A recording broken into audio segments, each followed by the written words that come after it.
Ya, dari sifat yang tercela. Orang kalau baca Allahu Akbar, dia sombong nggak?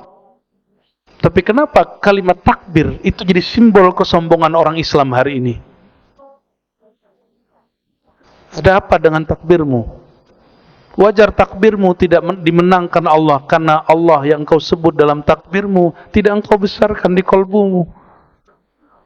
Ini PR kita. Karena di dalam hadis yang hasan disebutkan bahwa di akhir zaman ini sudah dekat masanya. Daerah Rum itu ditaklukkan bukan dengan perang, tapi hanya dengan takbir. Takbir seperti apa itu? Ini yang disebut Nabi Muhammad SAW, ya. Inna a'da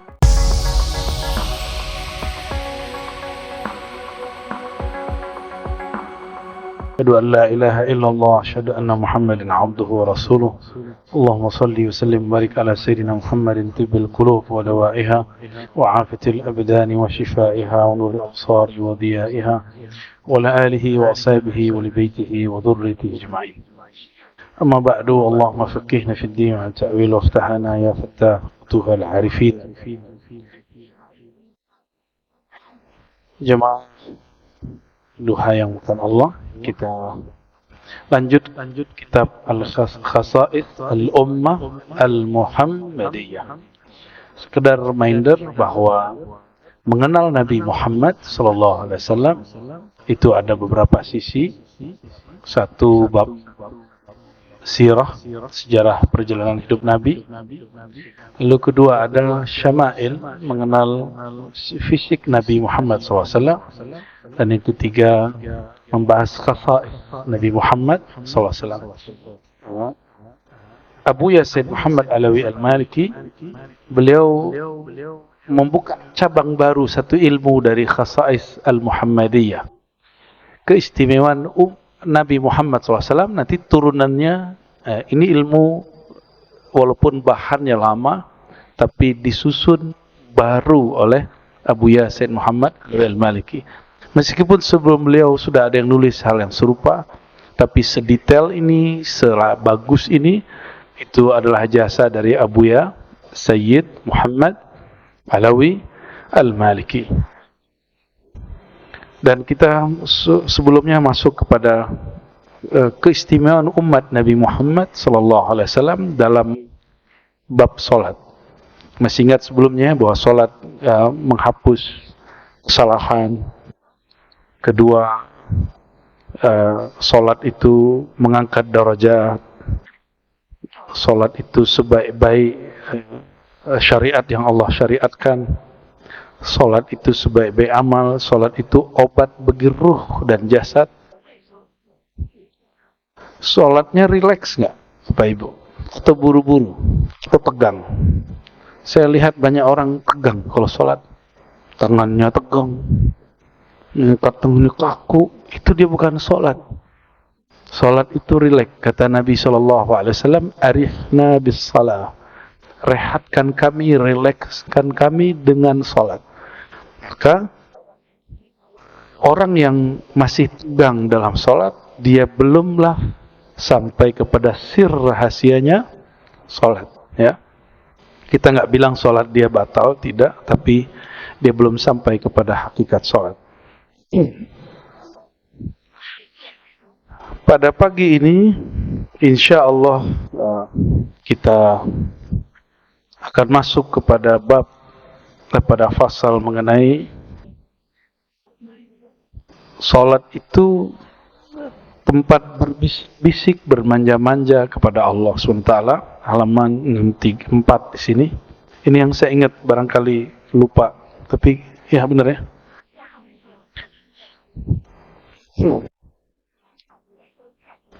Anna salata fiha munajatu rabbil izzah. Orang mengatakan usul kepada Allah, usul terkoneksi kepada Allah sulit. Itu bohong. Itu orang nggak kenal Allah. Untuk komunikasi dengan Allah mudah sekali. Apa cara komunikasi dengan Allah? Buat salat. Coba perhatikan, ketika kita takbir, yang kita baca apa? Allahu Akbar. Orang Arab kalau nyebut Allahu Akbar berarti kolbunya mengalami suatu kondisi yang sangat luar biasa. Maka dia baca Allahu Akbar. Lalu kita baca wajjahtu wajhiya atau Allahumma ba'id baini atau semua jenis daripada bacaan iftitah ke dalam bahasa psikologi barangkali disebut dengan pra-conditioning sebelum baca Fatihah. Karena Fatihah itulah munajat bisik-bisik manja-manja si hamba dengan Allah Subhanahu wa ta'ala. Jangan main-main dengan Fatihah. Itu sebabnya walaupun saya tidak menolak ada mazhab yang mengatakan bahwa kalau imam sudah baca, makmum sudah nggak usah baca. Itu sah. Tapi Imam Syafi'i dia punya sir fiqih yang sangat dalam. Beliau membacakan hadis Abu Hurairah bahwa antara si hamba dan Allah itu ada dialog.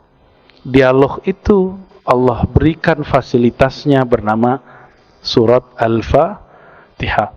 Coba dimulai dari Bismillahirrahmanirrahim. Itu pembuka. Terus apa lagi? Alhamdulillah Rabbil Alamin, memuji. Malik Yaumiddin, memuji. Ya. Ada diskusi antara kami dan guru-guru ribat, Buya Asfi, Buya Aldomi, ya.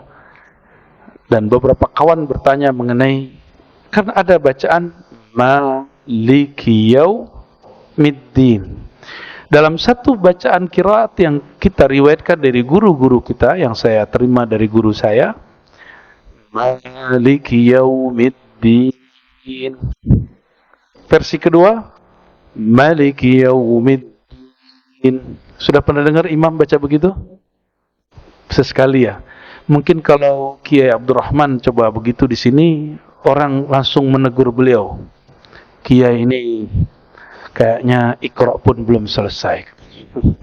Padahal yang belum selesai yang negur. Maka orang banyak ingkar itu karena banyak tidak tahu. Ciri-ciri orang banyak jahilnya, dia suka mengingkari, mengkritisi orang yang berbeda faham dan cara dengan dia. Ciri-ciri orang alim, dia menahan diri untuk mengomentari orang sampai betul-betul yakin apa yang dia mau komentari. Jadi orang-orang yang infiali, emosional dalam mengkritik, itu bukan orang hebat.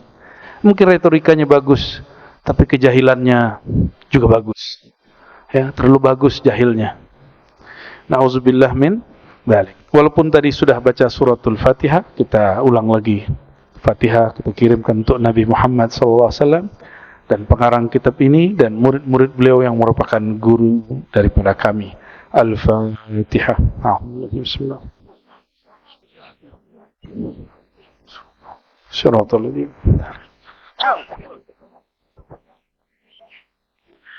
Apa kata beliau? Anna as-salata fiha munajatu Rabbil Izzah. Boleh dibaca munajatun Rabbil Izzah.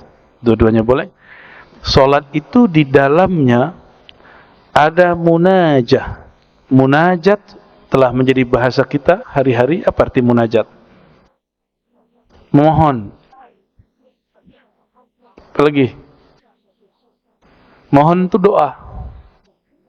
Munajat, bisik, berbisik-bisik.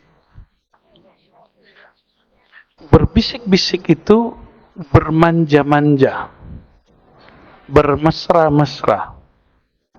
Maka munajatun boleh diartikan bisikan mesra cintanya hamba dengan zat yang terkasih, zat yang paling layak dicinta, yaitu Zatullah Subhanahu wa ta'ala. Munajat itu saya buat analog. Kalau kita punya kekasih, maka malam hari paling senang bermunajat dengannya, bermanja-manja, berbisik-bisik dengannya. Benar enggak? Maka Sufyan Ats-Tsauri setiap kali terbit fajar dia menangis. Apa katanya? Habislah waktuku berdua-duaan dengan Allah Subhanahu wa taala. Habislah waktuku bermanja-manja Setelah ini orang akan banyak datang, murid banyak datang, banyak kesibukan duniawi. Jadi dulu imam-imam itu nangis kalau terbit fajar. Kalau sekarang seneng ya? Atau malah kesel? Kesel, udah subuh aja nih gitu ya. Munajatu Rabbil Izza, bermanja-manja dengan Allah. Mungkinkah kita bermanja dengan yang tidak dikenal? Orang mesti dia bermanja-manja dengan sesuatu yang dia kenal. Maka syarat solat itu menjadi munajat, ma'rifatul ma'bud, mengenal siapa yang disembah.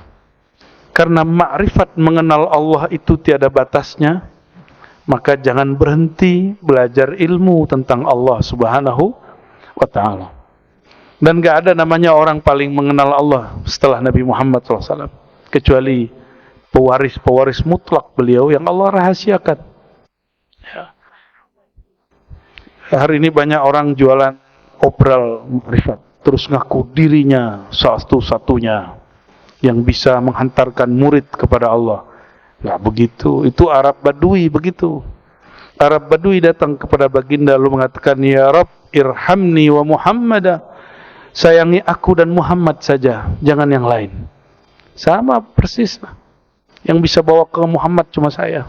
Orang-orang begitu, na'udzubillah min dzalik, orang-orang yang telah mengerdilkan rahmat Allah Subhanahu wa ta'ala. Betul guru kita pintar, tapi di luar guru kita Allah juga maha luas kasih sayangnya, pasti dibagi-bagi beberapa. Dari Sayyidina Anas radhiyallahu taala anhu, qala an-nabiy sallallahu alaihi wasallam, innal mu'mina, sesungguhnya orang beriman, idza kana fi shalah, jika dia salat, ini orang mukmin, fa innama yunaji rabbah, dia sedang bermanja-manja, berbisik-bisik kepada Allah. Oke. Kalau orang nggak beriman, bisik-bisik itu cepat-cepat gak? Bermanja-manja itu tergesa-gesa gak? Enggak. Nggak ada orang bermanja-manja itu tergesa-gesa. Fala yabzuqanna baina yadayhi wala an yaminihi. Maka adabnya dirilkan, walaupun Allah tidak menempati ruang depan, kanan, kiri, atas, bawah, namun adabnya tidak boleh meludah ke depan. Ya, tidak juga ke kanan, ya. Tapi meludahlah, kalau dulu boleh meludah di masjid. Sekarang boleh nggak? Bisa algojonya Kiai Abdurrahman dan Habib nanti turun tangan, ya. Wahada haitsu kanat salah ala turab, kata Abu Said Muhammad, ini jika salatnya di atas tanah atau pasir. Wa illa fayakhudhu bi yadihi al-yusra. Nah, kalau kita sekarang berdahak, maka kalau yang lagi batuk atau berdahak, sediain kain. Ini yang pakai kain, ada kain, biasanya orang bawa kain lap. Ya, dulu orang suka simpan ya di saku dia. Sapu tangan. Itu tradisi yang bagus. Ambil pakai tangan kanan lalu dibuang, boleh. Nah, kata beliau, fayakhuzahu biyadihi al-yusra kama nussa alaih. Maka ambillah dengan tangan kiri lalu simpan lagi. Itu sunnah sebenarnya. Ya. An Sayyidina Abi Hurairah radhiyallahu taala anhu an Nabi sallallahu alaihi wasallam, "Idza qama ahadukum ila shalah," jika kamu salat, fala yabsuq amamah, jangan meludah ke depan. Fa innama yunajillaha ma dama fi musalla. Selama dia salat, dia sedang bermunajat kepada Allah. Dan wala an yaminihi, juga jangan di kanannya, karena di sebelah kanan ada malaikat. Malaikat salat. Jadi setiap salat ada malaikatnya. Apa doa malaikat? Allahumma salli ala fulan, ya Allah turunkan rahmat kepada si fulan. Kalau kita meludah ke kanan, itu malaikat pergi. Ya. Wal yabsuq an yasari aw tahta qadamihi falyadfinha. Kalau dia mesti juga meludah, maka ke kirinya atau ke bawahnya, atau sesuai kalimat tadi, dia pakai kain, pakai tangan kiri, lalu disimpan lagi. Jangan ditelan ya. Itu dahanya jangan ditelan. Jorok kali. Ya. Masa gitu ya. Jadi sunnah sekarang membawa apa? Sapu tangan itu kalau sholat, terutama bagi yang ada lendir-lendir atau dahak. Kalau nggak usah, nggak apa-apa. Ya, tisu lebih baik. Dulu belum ada tisu, bid'ah juga itu kayaknya tuh ya. Umin dalik, ganti tema. Tadi sholat itu tempat munajat. Inilah yang membuat orang rindu sholat. Udah rindu sholat belum? Sholat itu ada candunya nggak? Ada candu nggak sholat? Hah? Kayaknya belum ya. Karena belum kenal siapa yang disembah. Jadi belum jatuh cinta kepada Allah Subhanahu wa Ta'ala. Sholat itu nikmat sekali, Pak. Nikmatnya sholat sehingga Abu Yazid itu seperti dia di atas orang lagi syahwat kepada pasangannya. Itu Abu Yazid Al-Bustami. Nikmatnya sholat itu. Itu yang disebut nikmat surga yang disegerakan.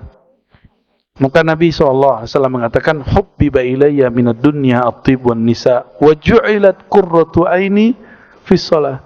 Aku dibuat oleh Allah senang kepada yang harum, yang bersih, yang rapi, dan lawan jenis. Tetapi pelipur laraku hanya di dalam sholat. Bukan hidup yang rapi, bukan pasangan. Tapi apa yang membuat Nabi terobati kolbunya? Fis sholah, di dalam sholat ya.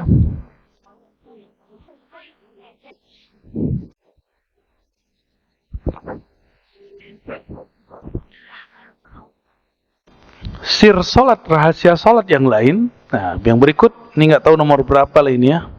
Ada yang nyatat nggak nomornya berapa sebelumnya? Bukan halaman.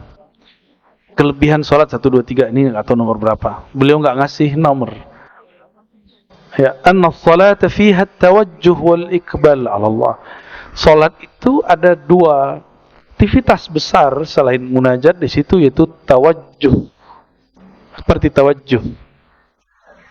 Tawajjuh itu menghadapkan kolbu kepada yang mengendalikan kolbu. Wal iqbal, lalu menatap Allah Subhanahu wa Ta'ala. An Sayyidina Ibn Umar radhiyallahu ta'ala anhuma, anna Rasulullah sallallahu alaihi wasallam qala. Nah, Rasulullah bersabda, "Idza kana ahadukum yusalli," sama jika kamu salat jangan meludah, jangan melakukan gerakan-gerakan di luar salat, fa innallaha qibala wajhihi idza shalla. Karena Allah secara adab di depan dia. Bukan berarti Allah menempati ruang depan. Tapi tubuh ini berkiblat ke Ka'bah. Maka Allah akan menerima orang itu dari arah depannya. Bukan berarti Allah ada di depannya. Oleh karenanya, siapa saja yang sholat, tidak usah bayangkan Ka'bah. Bayangkan dia menghadap Rabbul Ka'bah, Tuhan pemilik Ka'bah. Wa min dzalik, di antara rahasia keutamaan salat yang menjadi kekhususan umat Nabi Muhammad SAW yang tidak ada di agama-agama sebelumnya, anna salata fiha dzikrul 'abdi rabbahu. Salat itu adalah media seorang hamba menyebut-nyebut dan mengingat Rabbnya, Allah Subhanahu wa Ta'ala. Inilah yang disebut di dalam Al-Quran surat Taha, aqimis salata li dzikri. Dirikan salat untuk zikri, mengingatku. Masih ingat gak pertemuan dengan Allah? Gak ada yang ingat? Maka karena kita tidak sanggup mengingat Allah, hilangkan ketidaksanggupan itu dengan cara kecilkan dirimu, tiadakan dirimu. Maka si kecil itu akan hilang, si jahil itu akan hilang. Allah akan ganti sifat kita yang baru. Maka orang kalau sholat, Allah sedang merefresh dirinya. Jadi sifat-sifat yang tadi sudah karat itu Allah ganti dengan sifat yang baru. Ya, inilah makna dari surat Thaha ayat 14 itu ya. Lalu disebutkan di sini riwayat mengenai dialog hamba. Nah, ini lucu nih dialog ini. Jadi guru saya dulu, saya punya guru beberapa orang namanya Hasan Al-Basri. Ada satu guru namanya Hasan Basri, ketua MUI di kampung saya. Dia dikritik oleh kawan saya. Jadi kawan saya baru pulang dari Timur Tengah, tapi belum selesai, mengkritik sang guru. Bayangin coba. Ya, kalau santri Jawa nggak berani ya Kiai ya, ngeritik Kiai. Yang berani ngeritik Kiai itu ya santri Sumatera biasanya. Apalagi santri dari Padang tuh, demen banget ngeritik Kiai itu. Karena diajarin begitu. Kita diajarin mendebat Kiai, Pak. Itu yang dianggap beradab bagi kami. Pas saya ke Jawa, oh ternyata beda caranya. Didebatlah guru kami ini, Buya Hasan Basri, ketua MUI. Apa debatnya? Beliau ini kalau sholat kadang satu nafas atau dua nafas Fatihah. Bismillahirrahmanirrahim. Alhamdulillahirabbil alamin arrahmanirrahim. Terus ya. Didebat sama anak nih, apa kata dia? Buya, di dalam hadis Sahih Bukhari dan Muslim, terutama Sahih Muslim, disebutkan bahwa antara ayat dan ayat itu ada jawaban dari Allah Subhanahu wa ta'ala. Oke. Terus maksud kamu apa? Kata si santri yang sudah mulai pintar atau sok pintar ini, atau kemintar. Apa kata dia? Kalau Buya mimpin sholat satu nafas, kapan Allah jawab? Oh iya juga ya. Benar gak? Kapan Allah jawab? Nah, coba perhatikan hadisnya. Sayyidina Abu Hurairah mengisahkan, aku mendengar Nabi SAW menceritakan rahasia Fatihah. Allah berfirman, qasamtus shalah. Ini hadis sahih Muslim, hadis sahih. Ada juga di Bukhari yang semakna. Qasamtus salata baini wa baina 'abdi nisfain wa li 'abdi nisfain. Wa li 'abdi ma sa'al, ya. Aku memisahkan, membagi salat itu jadi dua. Antara hambaku, dia memujiku, menyembahku, dan hambaku memohon kepadaku. Fa'idha qala al-'abdu, jika si hamba selesai baca Alhamdulillahi Rabbil Alamin, aku menjawab. Apa jawaban Allah? Hambaku memujiku. Itu. Hambaku, hamidani abdi, hambaku memujiku. Kalau antum langsung, dia Alhamdulillah Rabbil Alamin Ar-Rahmanir Rahim, Allah nggak sempat jawab dong. Logikanya masuk setengah lah ya. Lalu kalau si hamba mengatakan Ar-Rahmanir Rahim, Allah menjawab, na'alayya abdi, hambaku banyak memujiku. Jadi beda hamidah dengan asna. Hamidah memuji di awal, kalau asna mengulang pujian. Maka alhamdu wathana itu beda penggunaan. Jika si hamba membaca Malik Yaumiddin, nah ini yang tadi saya tinggal sedikit ya, Malik Yaumiddin, maka Allah menjawab, majjadani abdi, hambaku sedang memuja-mujiku. Jadi ada al-majd. Jadi pujian yang sudah lebih dari banyak disebut tamjid. Innaka hamidun majid. Hamid terpuji, majid sangat-sangat terpuji. Fawwada ilayya abdi, lalu hambaku menyerahkan urusannya kepadaku. Lalu ketika dia baca iyyaka na'budu wa iyyaka nasta'in, maka Allah mengatakan hadza baini wa baina abdi, inilah hubunganku dengannya. Dia menyembahku, iyyaka na'budu, maka aku beri dia iyyaka nasta'in. Kepada engkau kami memohon pertolongan. Wa li 'abdi masal, apapun yang dia minta aku kasih. Kalau satu napas, Allah enggak sempat jawab. Bro, itu guru saya sempat kemudian terpengaruh. Maka beliau sudah pensiun jadi ketua MUI dan sudah enggak mau debat. Dan orang dari dulu enggak mau debat. Ya. Begitu juga ayat ihdinas siratal mustaqim siratal ladzina an'amta 'alaihim ghairil maghdubi 'alaihim waladdallin, sama, kalimat jawabannya sama. Apa jawaban kami? Mungkin ini pernah saya bahas di waktu yang lain, mungkin ada yang lupa, sekedar mengingatkan. Dalam aqidah Ahlussunnah, kalamullah bila harfin wala sautin. Allah jika berkalam, kalamnya tidak berhuruf, tidak bersuara. Karena huruf dan suara itu ciptaan. Coba baca. Ba. Ba itu pertemuan dua bibir. Bibir ini makhluk bukan? Suara, nafas, lalu titik-titik tempat keluar huruf, itu makhluk bukan? Maka bunyi yang keluar dari mulut, namanya ba, alif semua, itu adalah makhluk. Tapi kalam Allah tidak makhluk. Maka Al-Quran bermakna kalam tidak makhluk, tapi mushaf makhluk. Suara kita baca Quran makhluk. Imam Bukhari hampir dibunuh karena menjelaskan ini waktu di Daisapur. Disalahfahami oleh seniornya, namanya Muhammad Az-Zuhli. Ya, karena bab ini kata Imam Bukhari, bacaan Quranmu makhluk, Qurannya tidak makhluk. Langsung dituduh sesat. Untung kita nggak hidup di zaman itu. Ya, mungkin saya dituduh sesat juga. Kita nggak ngomong gitu aja dituduh sesat sama orang ya.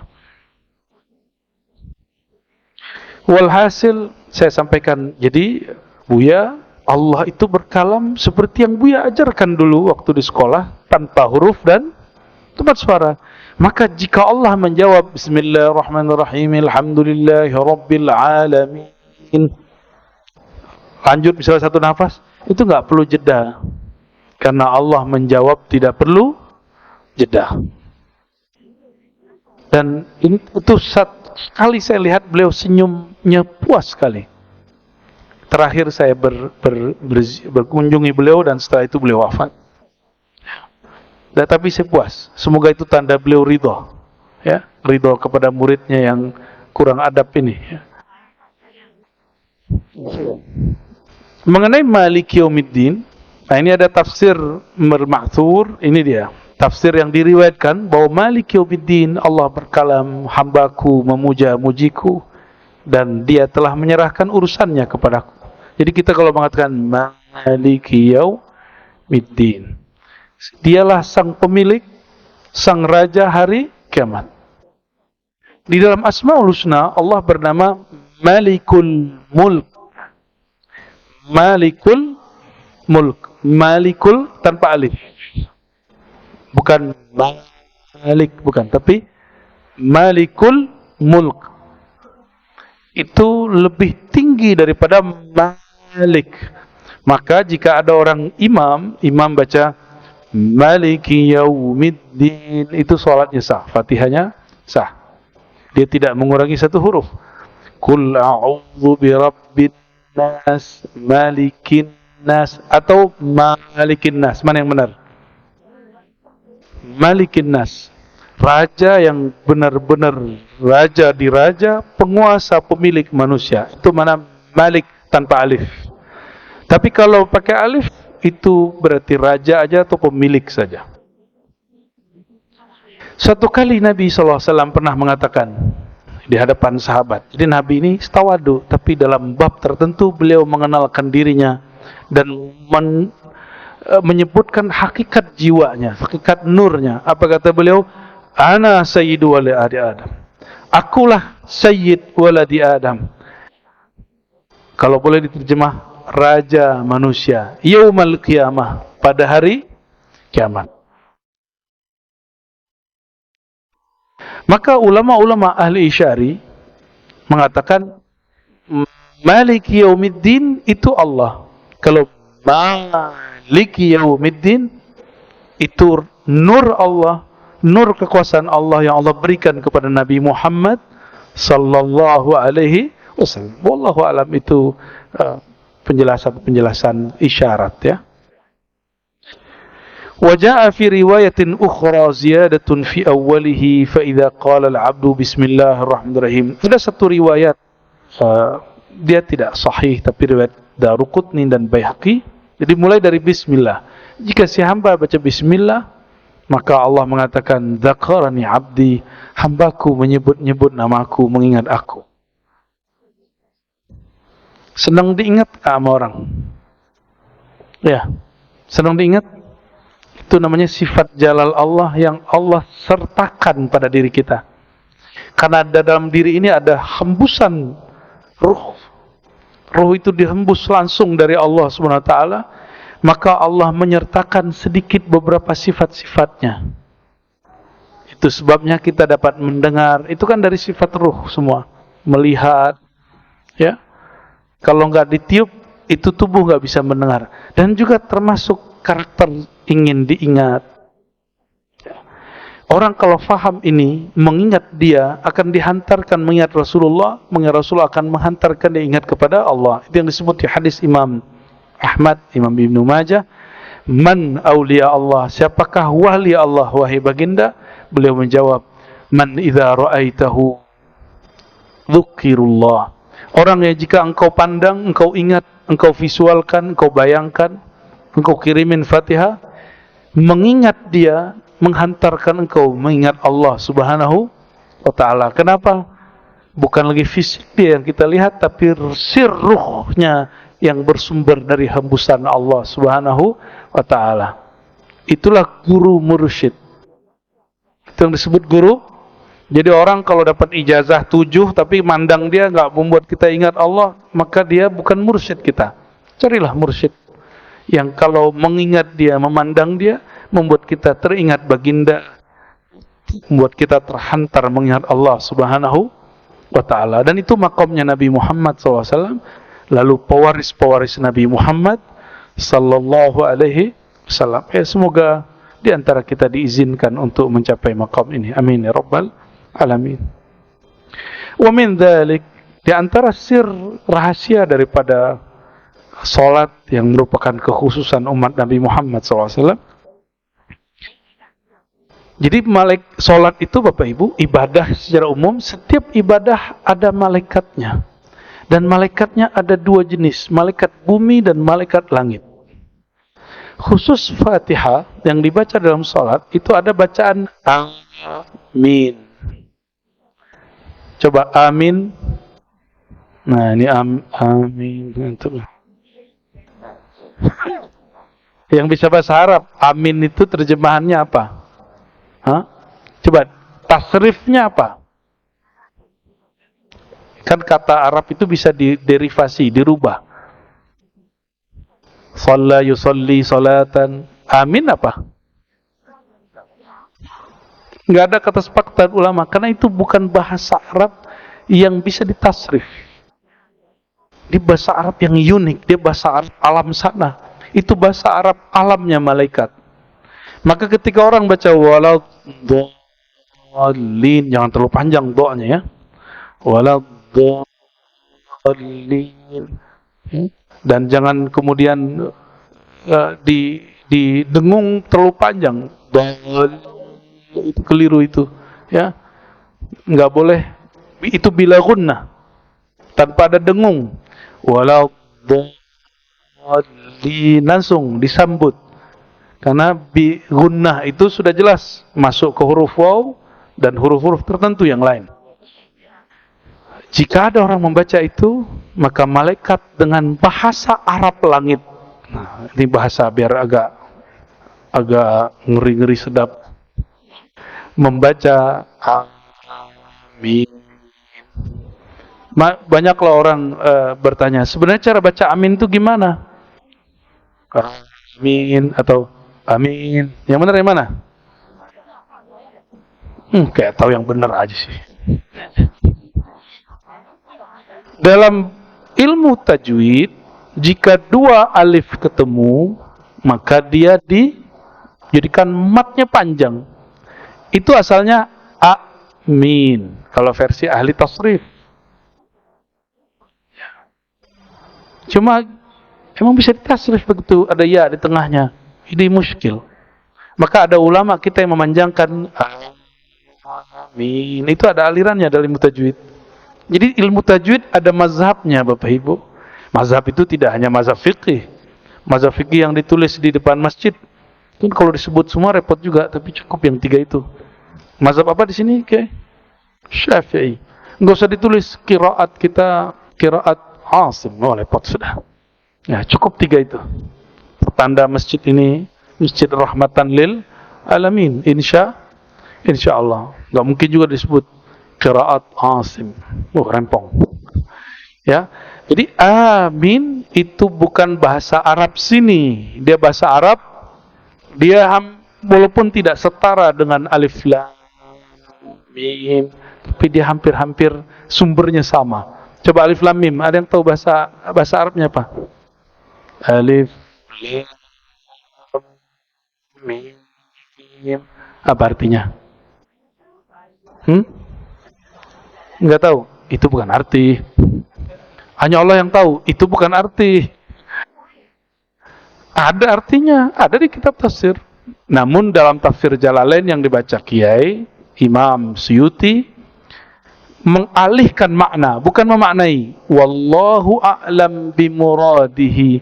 Allah lebih tahu maksudnya. Tapi itu bukan arti. Orang mengira itu artinya. Itu pertanda bahwa huruf Arab yang ada di Quran bukan huruf Arab yang dibuat-buat baginda Nabi Muhammad SAW. Tapi itu Arab yang asli dari hadirat Allah Subhanahu wa ta'ala. Maka dalam ilmu lughah ada satu kaidah, annal lughata bal lughat fil alam min Allah. Semua bahasa bersumber dari Allah. Semua bahasa bersumber dari Allah. Atas dasar itulah kita tidak menolak orang menyebut Allah dengan sebutan Gusti, Pangeran, Tuhan. Kita nggak nolak, karena semua bahasa dari Allah Subhanahu wa ta'ala.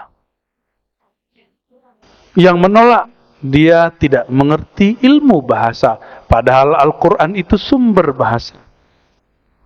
Saya mau tanya lagi, jadi alif lam mim bahasa apa? Bahasa langit? Enggak, itu tempat. Langit itu tempat. Bahasa apa? Coba bacain awal-awal surat Yusuf. Terus?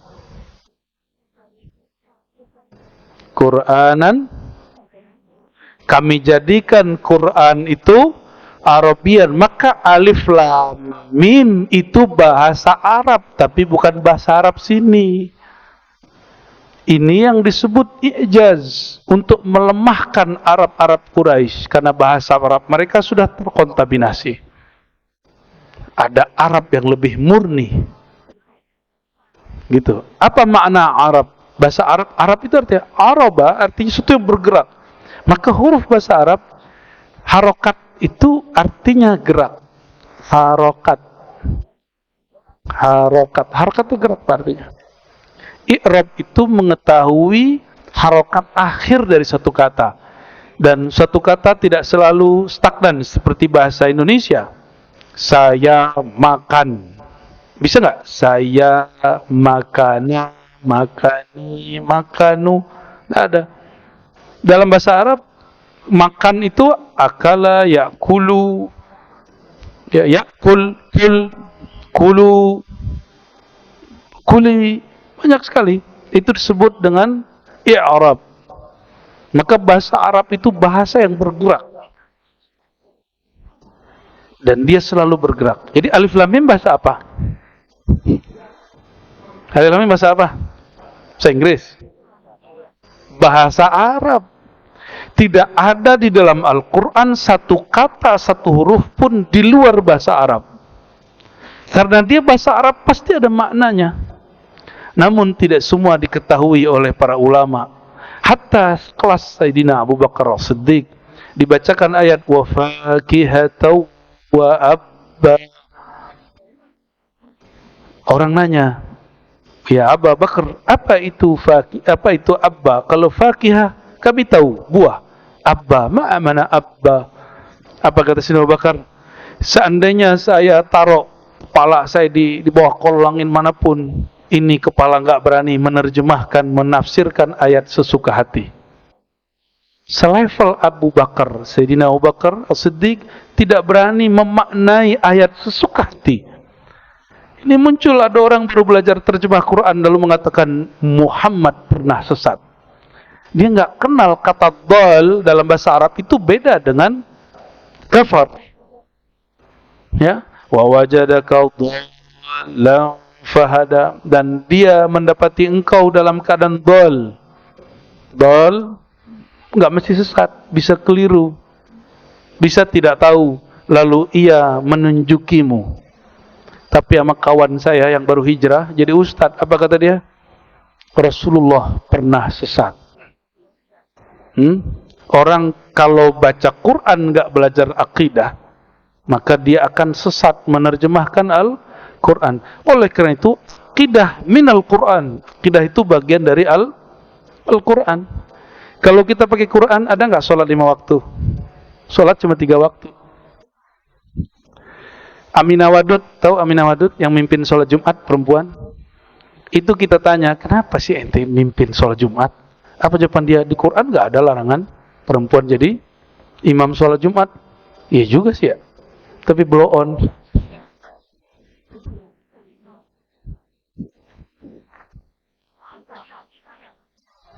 Jadi amin bahasa Arab atau bukan? Bahasa Arab alam malakutiyah, jabarutiyah, alamnya malaikat.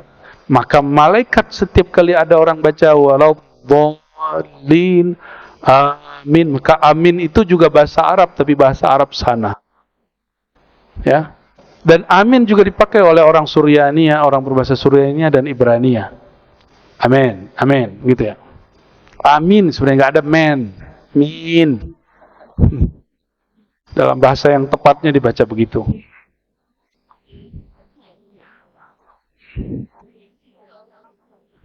Apa dalilnya? Diriwayatkan oleh Sayyidina Abu Hurairah radhiyallahu taala anhu, Nabi sallallahu alaihi wasallam bersabda dalam hadis yang sahih riwayat Imam Bukhari dan Muslim, "Idza ammana al-imam fa aminu." Jika imam mengaminkan, maka aminkanlah olehmu, fa innahu man wafaqa ta'minu ta'minal malaikah. Siapa yang aminnya, ini mumpung kan sudah selesai aminan kan, sudah selesai kan? 01, 02, 03. Ini hebat sekali nih kitab ini, keramat nih, mengarang kitabnya keramat ini. Tahu aja kita ngajinya setelah pemilu. Karena babnya amin kiai. Cocok logi yang cocok. Siapa yang beriringan antara aminnya dengan amin malaikat yang di sana? Saya tanya guru saya, itu amin ini di malaikat mana? Guru saya nggak ada yang jawab, Pak. Ketemu di kitab Imam Al-Jili, beliau mengatakan, waktu ruhku diperjalankan, aku melihat bahwa itu di langit keempat. Wallahu a'lam bis-shawab. Ya. Jadi malaikat di langit sekian itu mengaminkan yang tadi antum baca waktu subuh. Waladhdallin, amin. Dan ini dalil bahwa amin adalah salah satu bahasa malaikat, dan ini juga dalil bahasa malaikat, bahasa Arab. Bahasa malaikat, bahasa Arab. Ghufira lahu ma taqaddama min dzambih, maka diampuni dosanya yang berlalu. Jadi pengampunan dosa itu ada yang cara ekspres. Ini dia.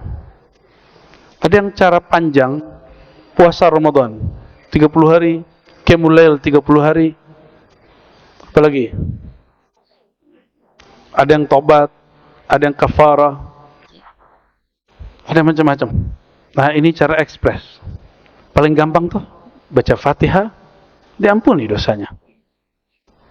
Namun masalahnya, kapan kita tahu amin kita sama dengan amin malaikat? Ada yang tahu? Kalau ada yang tahu, bagi tahu kita lah. Ya, pura-pura nggak tahu saya. Ya. Emang nggak tahu, hanya Allah yang maha tahu. Kita ini hanya diberitahu. Ditahunya insan diberitahu oleh yang maha tahu.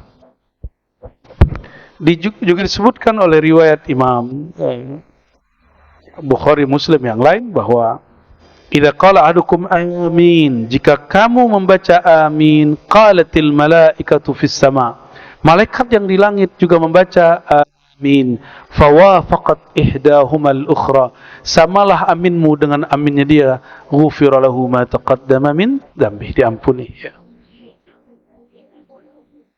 Berarti Al-Fatihah sendiri sudah sangat ajaib ya, sangat ajaib. Nah, jadi ketika disebut bahwa Al-Fatihah dialog hamba dan Allah, Allah membalas pujian hamba, maka seorang guru saya mengatakan, tahukah engkau solawat Allah pada dirinya? Solawat Allah pada dirinya adalah suratul Fatihah. Wallahu alam bisawab. Itu ilmu-ilmu hikmah kerohanian ya, bukan hikmah kesaktian. Wa min dzalik, halaman 66. Di antara sir rahasia salat itu, tanha sahibaha anil fahsya'i wal munkar. Tanha itu menahan, bukan melarang. Ya, terjemahan di sini apa? Nahi mungkar itu bukan melarang, tapi menahan. Nahan. Ya. Menahan pelaku salat dari fahsya, dari perbuatan keji, wal munkar, dan sesuatu yang tidak dikenal nilai baiknya. Jadi apa yang disebut munkar? Yang tidak dikenal sisi baiknya disebut munkar, diingkari, tidak dikenali. Qala Allah Ta'ala, ini ayat sudah sering dibaca, surah Al-Ankabut ya, di tengah ayat, wa aqimis salata innas salata tanha anil fahsya'i wal munkar. Dirikanlah salat karena sesungguhnya salat menahan daripada fahsya dan munkar. Wala dzikrullahi akbar, sungguh mengingat Allah itu lebih besar. Wala dzikrullahi, lebih besar dari apa? Dari dunia dan seisinya. Wallahu ya'lamu ma tasna'un. Karena zikrullah itu besar efeknya, maka fahsya dan mungkar, keji dan kemungkaran itu terpinggirkan sendiri. Jadi kalau ingin memberantas keji dan mungkar, jangan langsung sweeping. Dirikan di tempat itu salat. Hidupkan majelis-majelis yang mengajarkan salat di situ. Baru kalau antum mau sweeping, izin dulu dengan polisi ya kan, kerjasama kalau perlu. Jadi jangan main langsung sweeping, itu bid'ah. Ya. Hisbah kita, nahi mungkar kita dimulai dengan al-amru bil ma'ruf. Salat itu ma'ruf. Dirikan dulu yang ma'ruf, kemungkaran akan rontok dengan sendirinya. Jangan berantas kemungkaran dulu. Itu tidak sesuai dengan ajaran Nabi Muhammad sallallahu alaihi wasallam. Faqad amara subhanahu wa ta'ala bi iqamati salah wa bayyana athar as-salah fi man aqamaha anna tanha 'anil fahsya, sampai akhir. Lalu ini barangkali terakhir pada pagi ini, anna as-salata tuhadzibul 'abda min as-sifatidz dzamimah. Salat itu mentahzib, melatih, membersihkan, merapikan, itu tahzib. Melatih, membersihkan ya seorang hamba minas sifatidz dzamimah, dari sifat yang tercela. Ya, dari sifat yang tercela. Orang kalau baca Allahu Akbar, dia sombong enggak? Tapi kenapa kalimat takbir itu jadi simbol kesombongan orang Islam hari ini? Ada apa dengan takbirmu? Wajar takbirmu tidak dimenangkan Allah, karena Allah yang engkau sebut dalam takbirmu tidak engkau besarkan di kalbumu. Ini PR kita. Karena di dalam hadis yang hasan disebutkan bahwa di akhir zaman ini sudah dekat masanya. Daerah Rum itu ditaklukkan bukan dengan perang, tapi hanya dengan takbir. Takbir seperti apa itu? Ini yang disebut Nabi Muhammad sallallahu alaihi wasallam, ya. Inna a'da'ika man baina janbaik. Musuh terbesarmu adalah emosimu, egomu. Kecilkan dulu ego kita, baru kita bisa ngalahin ego orang. Saya suka takbir kalau lagi ngaji. Tapi bukan takbir kesombongan, karena yang kita besarkan Allah. Lalu kenapa kita merasa sok besar? Sok bener. Dakwahnya sok bener, manhajnya sok bener. Enggak. Kita enggak begitu. Dan kita sedih sekali orang membentak dengan takbir. Yang dibentak ustadznya karena beda pilihan dengannya. Pernah ngalamin atau pernah bentak ustadz? Antum durhaka itu ya. Guru itu paling kenal Allah. Dia tahu kapan takbir itu jadi senjata. Masih ingat 2016, 2019, 2000 berapa dulu? 14 ya, 2014, 2019. Saya Pak di Pondok Labu, saya diteriakin orang dari luar. Dia nggak ngaji di dalam. Saya bilang, politik demokrasi tidak pernah ada di Quran, tidak pernah ada di Sunnah Nabi. Maka beda pilihan bukan beda iman. Takbir dulu, kubur. Kita panggil ente masuk sini. Takbir depan aneh. Nggak ada yang berani satupun. Takbirnya berani di luar masjid. Itu syaitan bertakbir. Cuma karena saya tidak mau pro dengan 00 itu. Kenapa? Untuk apa saya mengobarkan takbir itu hanya untuk 5 tahun orang berkuasa? Takbir saya abadi. Karena takbir menyebut nama Allah Subhanahu wa ta'ala Maha Abadi. Saya mau tanya, ya, di Quran ada jihad, di Sunnah ada jihad. Apakah ayat jihad untuk pemilihan pemilu? Lalu kenapa ayat-ayat jihad muncul waktu orang demo? Kenapa muncul? Dia sedang memperkosa ayat-ayat Allah SWT. Tolong jangan orang yang sudah kenal khasais ummah al-Muhammadiyah, jangan mau dipolitisasi dengan simbol agama. Agama kita suci. Agama mencakup politik. Agama tidak butuh politik. Politik butuh agama. Jadi kalau ada orang ngomong Islam tidak boleh lepas dari politik, bahasanya keliru. Politik tidak boleh lepas dari Islam. Islam mencakup semua, betul. Tapi bukan berarti Islam harus berpolitik dengan politik ente. Harus milih nolnya ente itu. Ya. Nauzubillah min dzalik. Politisasi agama sudah memecah kolbu kita. Maka Allah katakan wala dzikrullahi akbar. Yang besar itu cukup Allah. Kecilkan nolmu, ya. Dan nol masih merasa besar lagi. Ke Bapak Ibu, saudara yang bukan Allah, sengaja selalu saya sisipkan ini untuk edukasi. Mungkin tahun berapa lagi nih? Emang masih ada? Insya Allah Indonesia masih ada lah. 2000 berapa? 2029. Tapi setelahnya kita nggak tahu, ya. Karena krisis di mana-mana. Masih ingat pandemi?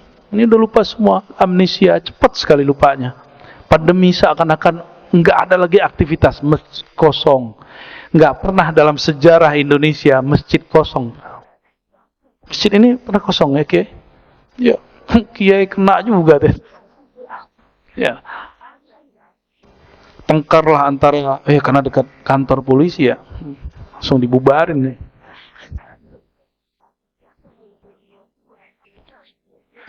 Dan dalam hadis dikatakan nanti di hari kiamat akan muncul orang nggak ada haji.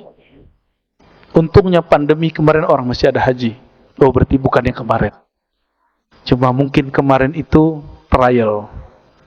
Kita nggak tahu suatu saat akan muncul lagi begitu. Wallahu a'lam.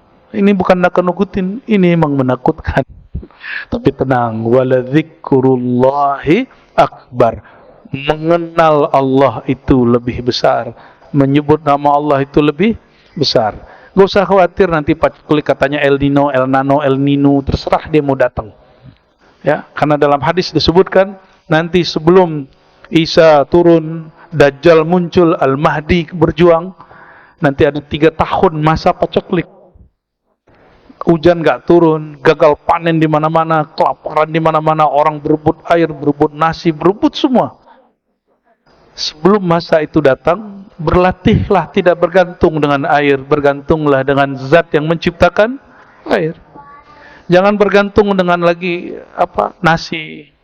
Mulai bukan pengen sehat, bukan, tapi ingin menyehatkan kolbu. Ya. Waktu tahun 2020 masih ingat bulan puasa, orang panik buying. Ya. Karena ada yang mengatakan 15 Ramadan terjadi dukhon. Akhirnya pada borong beras. beras habis di banyak gudang. Ini Ustaz nggak tanggung jawab. Habis itu dia mengatakan hadisnya dhaif, tapi orang sudah panik duluan. Wala yasta'fu minan nas. Dia nggak minta maaf sama orang. Minimal dia minta ampun lah kepada Allah Subhanahu wa taala karena bikin gaduh. Sayyidina Muaz, jangan kambat kajian Bapak Ibu.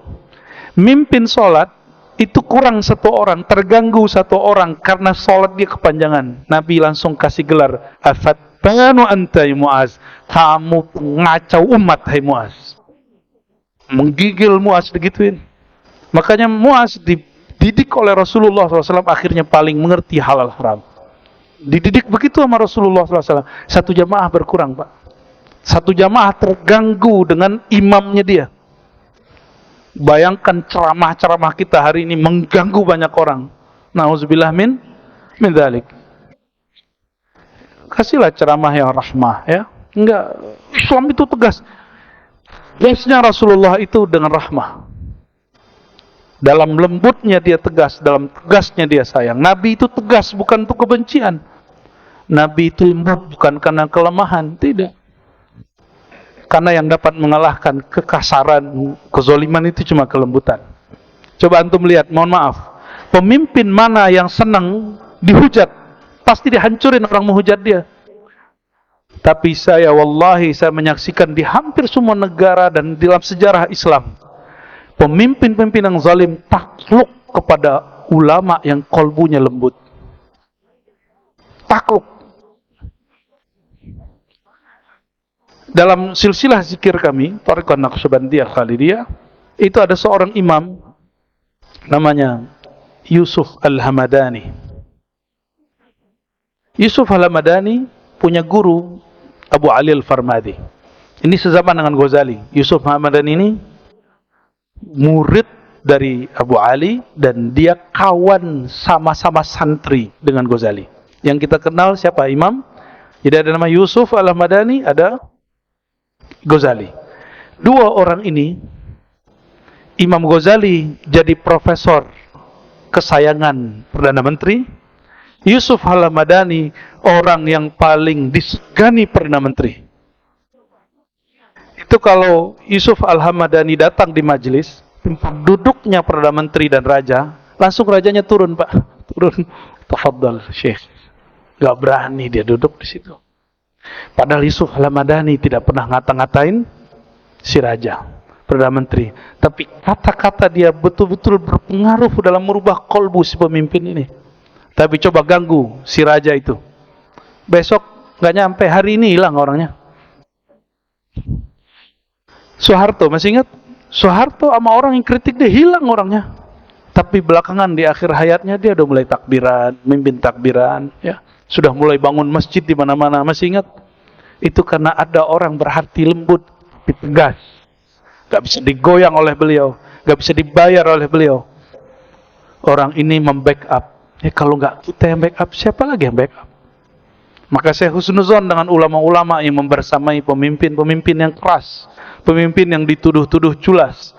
Kita doakan semoga adanya mereka dapat memperbaiki kolbu sepemimpin dengan cara yang hanya Allah yang tahu. Amin ya Rabbal Amin. Begitu Pak, kalau kita belajar Al-Khasa'is Al-Muhammadiyah, kekhususan umat Nabi Muhammad sallallahu alaihi wasallam. Semoga bermanfaat. Barangkali itu, Kiai, ada tanya jawab?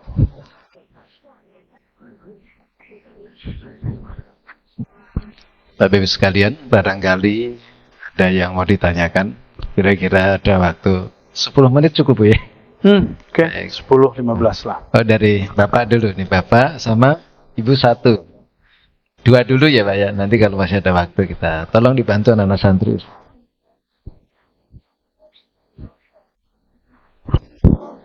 Assalamualaikum warahmatullahi wabarakatuh. Assalamualaikum. Buya, tadi kan ketika sholat Buya mengatakan kita sedang munajah, istilahnya apa tadi? Berbisik-bisik, bermanja-manja. Nah, saya juga baca atau dapat informasi ketika sujud itu yang paling afdol untuk mengadukan Ya.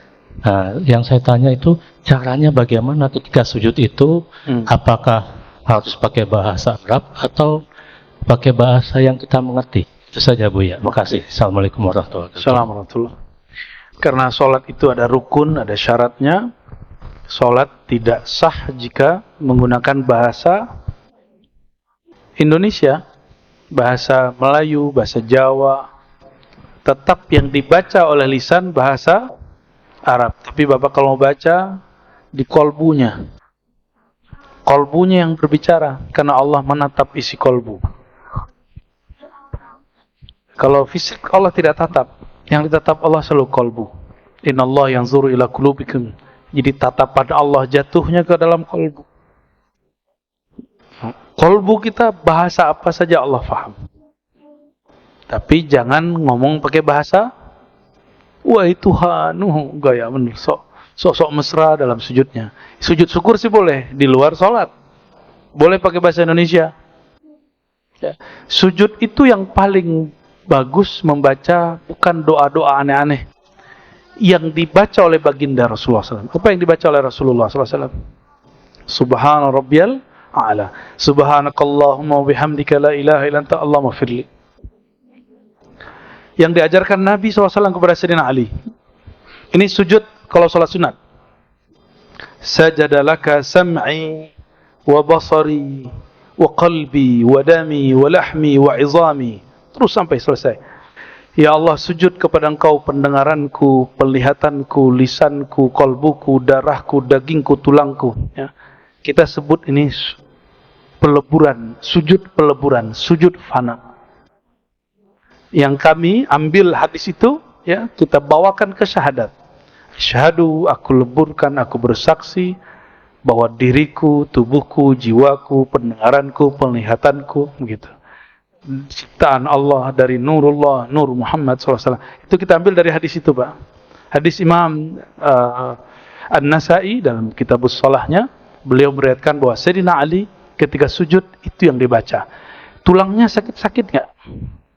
Itu sujudnya baca itu. Sujud sajadalaka izami. Ya Allah, tulangku sujud kepadamu. Darahnya punya penyakitan nggak? Sujudkan. Maka sakit itu akan menjadi penebus. Syukur-syukur sembuh. Kita nggak cari kesembuhan dengan sholat. Kalau mau sembuh ke dokter, ya. Tapi ada orang disembuhkan dengan sholat, ada.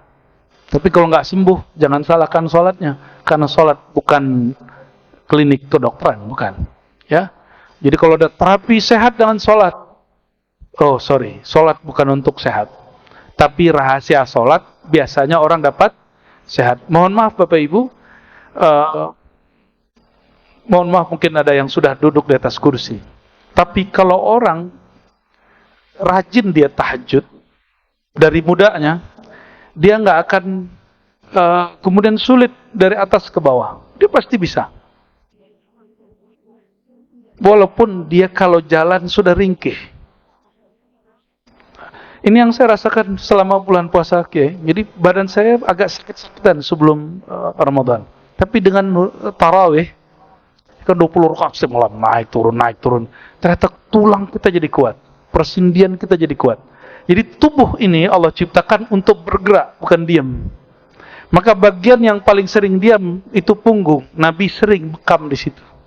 Dibuang darahnya, karena Imam Syafi'i pernah berkalam, satu cairan, satu yang bersifat cair, diam pasti membusuk. Maka darah-darah kita itu jadi kotor di punggung. Ini yang bikin sakit. Cukup 1 senti ada pembekuan sedikit saja, bahkan sekian mili, punggung kita langsung pegal-pegal. Dan itu hanya dengan ruku dan sujud. Tapi ingat, ruku sujud bukan untuk menghilangkan sakit punggung. Ya, nanti salah niat. Saya udah ruku, udah sujud, gak sakit, hilang-hilang. Ya iya, ente habis di patahin punggungnya sama orang, ya jahat. Bapak Ibu, jadi cara kita sujud dan ruku, aktifkan kolbu. Ya, lisan menerjemahkan isi di dalam. Jangan lisan ikut kolbu. Kolbu ikut, baru namanya abdun lillah, hamba Allah Subhanahu wa ta'ala. Baik untuk Ibu, silakan. Baik ya. Makasih Pak Ustadz Ya. Arozi. Pertanyaan saya mengenai, saya banyak mendengar tentang Nur Muhammad. Sallallahu alaihi wasallam. Nah, itu mohon penjelasan apa hubungannya dengan umat Islam. Wah, itu Makasih. 12 SKS, Bu. Oke, saya jelaskan yang ringkas ya. Bagus. Salah satu kesadaran rohani dimulai dari orang bertanya asal-usulnya. Ini ditulis oleh Imam Ghazali di dalam kitab Kimia Sa'adah, sudah ada terjemahannya. Ya, Kimia Sa'adah, resep mencari kebahagiaan. Diterjemah oleh beberapa santri saya yang gabung ke salah satu penerbit Islam Turos, ya, silakan dicari. Bukan endorse, tapi saya suka jika ada penerbit Islam berjaya.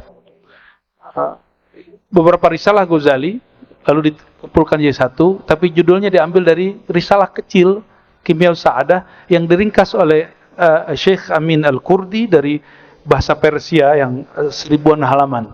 Inti kebahagiaan atau resep meraih bahagia. Apa kata Ghazali? Man anta? Siapa engkau? Dari mana engkau? Jadi ternyata kesadaran rohani orang bertanya, siapakah hakikat diriku? Apakah hakikat aku? Dari manakah aku itu datang? Oleh ulama kita diringkas segala sesuatu di alam semesta berasal dari Nurullah. Nurullah itu menetes, jadilah nur Nabi Muhammad sallallahu alaihi wasallam. Dari nur Nabi Muhammad sallallahu alaihi wasallam jadilah alam semesta. Dalam ilmu filsafat disebut ontologi. Maka ontologi bukan ilmu munkarat, dia salah satu ilmu yang dibenarkan dalam Islam. Ontos itu wujud, logos ilmu wujud. Makanya orang sering bahas tentang wujud, nur, dan salah satu ma'rifat ahlu sunnah adalah mengenal wujud diri. Ya, ada yang bertele-tele, ada yang enggak. Cara gampangnya gitu, Bu. Apapun di alam semesta bersumber dari nur Allah. Nur Allah itu bernama Nur Muhammad sallallahu alaihi wasallam. Kalau mau panjangnya, kajian kitab Sirrul Asrar. Ada lagi Imam Ghazali punya kitab judulnya Sulwatul Arifin, 2 jilid. Judulnya apa? Di situ disebutkan beberapa riwayat, ada yang Israeliat, ada yang tidak. Karena ini bab ontologi, bukan bab akidah, bukan teologi. Maka tidak mesti riwayatnya sahih. Tidak mesti dari Nabi SAW, boleh dari Israeliat, boleh dari kasyaf para ulama, ilham-ilham para masyaikh. Disebutkan di situ bahwa sebelum arsy dicipta, Allah sudah mencipta nur ribuan tahun. Ada satu riwayat 4.000, ada 12.000 tahun. Yang riwayat 4.000 dipakai oleh Syekh Abdul Qadir Jilani dalam Sirrul Asrar. Sirrul Asrar, kitab yang favorit sekali Abah Jajan di Sukabumi, dan guru beliau Syekh Abah Anom. Beliau mengajarkan Sirrul Asrar. Di situ disebutkan bahwa Nur Muhammad SAW dicipta lebih awal 4.000 tahun sebelum Aras. Jadi lebih tua mana Nur Muhammad atau Aras? Dan Aras itu dicipta dari nurnya Nabi Muhammad sallallahu alaihi wasallam. Dan tolong saya kasih tahu, ini bukan bab akidah. Ini bab apa? Bab hakikah. Apa beda akidah dengan hakikah? Bab akidah untuk diyakini, bab hakikat untuk diketahui. Jadi ilmu hakikat bukan untuk diyakini, tapi untuk cakrawala rohani. Karena riwayat dan pengalamannya beda-beda. Nah, ini contoh. Imam Al-Jili, saya sering sampaikan ini, beberapa hari yang lalu ada anggota jemaat tabligh yang nanya tentang video saya yang dipotong oleh orang-orang yang memang suka motong-motong, ingin ribut ya, tapi saya nggak mau ribut lah, dia aja yang ribut. Jadi Imam Al-Jili, saya nukil, beliau mengatakan la ilaha illallah secara akidah ada la ilaha illallah secara hakikah. Ini beda. La ilaha illallah secara akidah, tiada yang berhak disembah kecuali Allah. Maka agama yang menyembah selain Allah batil. Secara ilmu, akidah. Bab iman. Tapi Imam Al-Jili, dia berbicara bukan akidah, dia bicara ontologi atau falsafatul wujud. Bukan akidah, bab hakikat. La ilaha, terjemahan beliau apa? Ini terjemahan Imam Al-Jili. Tiadalah Tuhan yang disembah illallah, kecuali Allah. Maka siapapun Tuhan yang disembah di alam ini secara hakikat dikembali kepada Allah. Tetapi kelompok-kelompok itu tidak sempurna dalam menyembah. Ada yang hanya menyembah rezeki, maka dia manifestkan dalam bentuk kucing yang begini-gini tuh. Ya.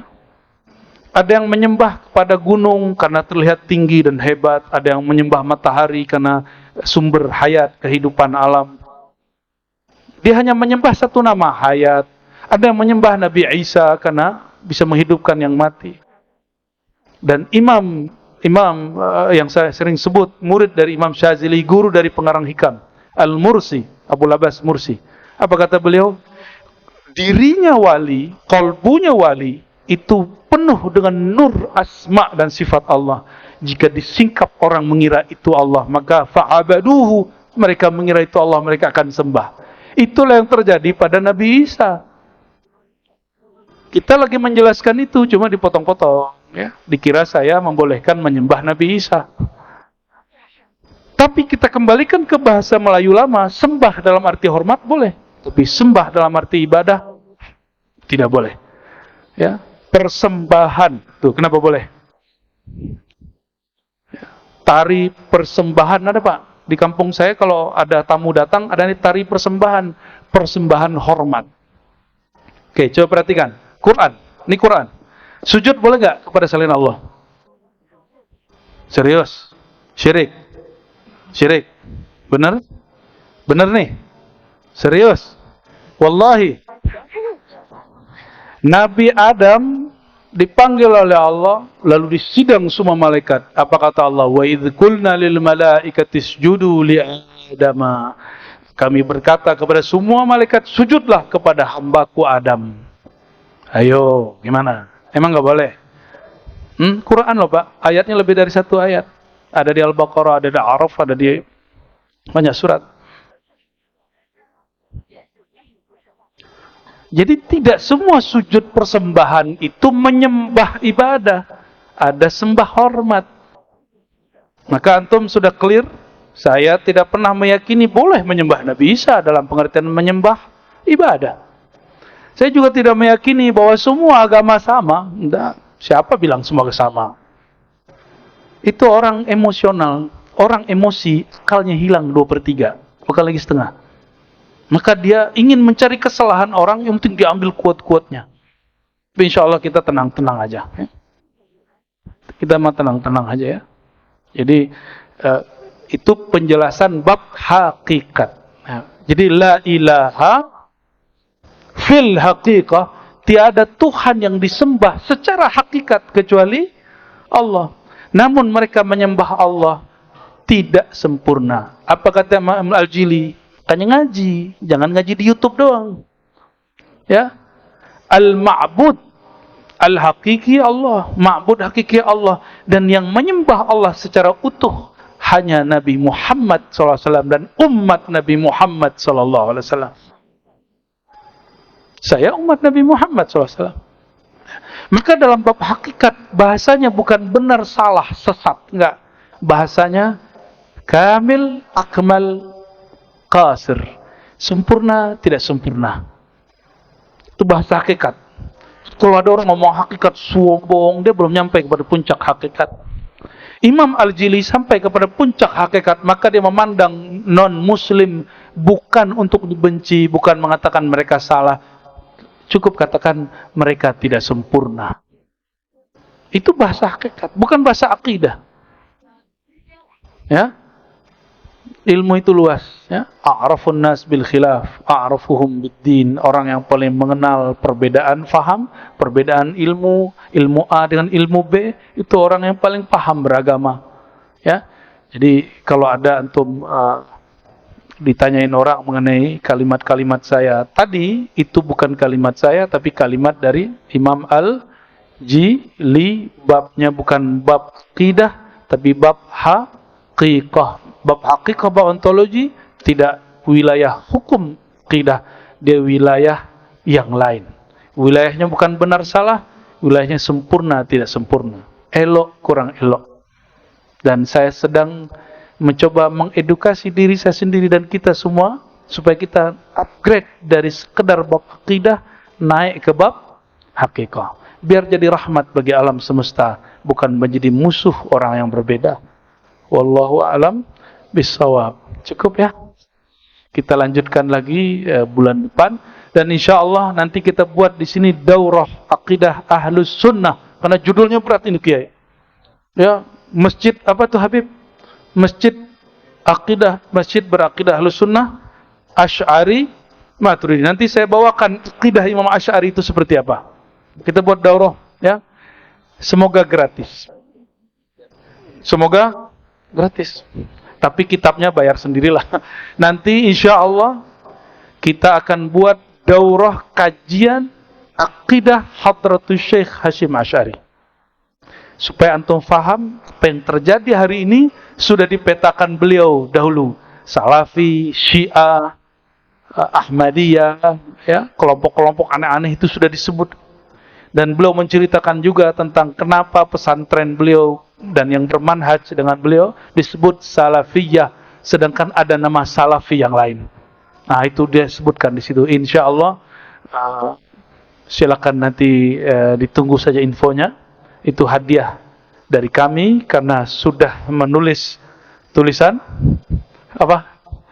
Masjid Ahlus Sunnah wal Jamaah. Ini hadiah. Insya Allah. Semoga Allah Ta'ala meridhai kita semua. Semoga Allah Ta'ala menutup aib kita semua. Semoga Allah menjinakkan amarah bisu yang ada dalam diri kita. Allahumma ya Rahmani Rahim Karim salli ala Nabiina Muhammad. Allahumma ya Allah ya Nur nawwir zulumat qulubina. Ya Allah yang maha memiliki cahaya, yang maha menunjuk kami dengan cahaya hidayahnya. Mohon ya Allah, bimbinglah hati kami yang gelap ini, bimbinglah jiwa kami yang kelam ini, bimbinglah masa lalu kami yang tidak baik ini. Allahumma ya Allah, Engkau maha tahu semua aib kami, Engkau maha tahu semua kebusukan hati kami, Engkau maha tahu bagaimana rusaknya jiwa kami. Fa aslih ya Rabbana syu'unana, perbaikilah diri kami ya Allah, perbaikilah jiwa kami ya Allah. Terangilah pikiran dan hati kami dengan nur Engkau, nur Nabi Muhammad sallallahu alaihi wasallam, sehingga kami menjadi mudah mengikuti sunnah Nabi Muhammad sallallahu alaihi wasallam. Allahumma ya Allah a'inna ala ittiba'i sunnati nabiyikal Mustafa sallallahu alaihi wasallam. Ya Allah, kami memohon kepada Engkau, bantulah kami untuk mengamalkan ajaran-ajaran Nabi-Mu, meskipun sedikit, meskipun hanya beberapa hal, tapi izinkan kami istiqamah mengamalkannya. Allahumma ya Allah, kami tidak minta karamah, kami hanya minta diistiqamahkan. Ya Allah, Engkau mengatakan innal ladzina qalu rabbuna Allah tsumma istaqamu fala khaufun 'alaihim wa lahum yahzanun. Orang-orang yang mengatakan kami, Tuhan kami adalah Allah, lalu mereka istiqamah, mereka tidaklah gelisah, mereka tidaklah sedih, mereka dijamin masuk surga. Ya Allah, meskipun kami tidak pantas masuk surgamu, tidak pantas dihilangkan kegelisahannya, tapi jadikan kami bagian dari mereka, atau kumpulkan kami dengan orang-orang yang ada sifat-sifat tersebut, atau jadikan kami murid dan pecinta mereka. Allahumma ya Allah, ikuti ya Allah.